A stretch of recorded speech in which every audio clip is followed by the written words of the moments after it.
All right, so here is a really cool topic that we're going to go over, and we're going to talk about, can we hinge too much in our backswing? With the trail wrist, I would almost say no. With the lead wrist, yes. And here's how we'll talk about it. So as I get into setup at P1 and I move the club to P2 up to P3, you'll notice my wrist, my trail wrist, is starting to go more into extension, or it's cupping. That is going to equate to power. This, in my opinion, this is where all of our power is stored, because this wrist is still here, still here, still here, and then it's unloading all of that power from our turn, our push, everything. We release all of that energy from our wrist through the club head. So can we hinge this wrist too much? Probably not, in my opinion, personally. Here's where people mess it up, though.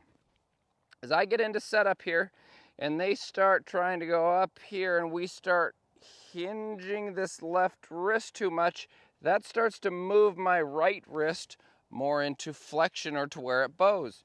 There's no power right here. So then when I come down and this face is open, I'm left just trying to close the club face with what we would call fast twitch motion. That is not going to be very powerful.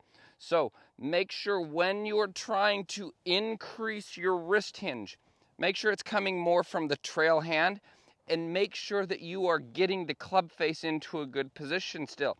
I don't want this hinging so much to where the club's looking at the sky and then we come down and turn and all of our golf shots go left over to that tree right there.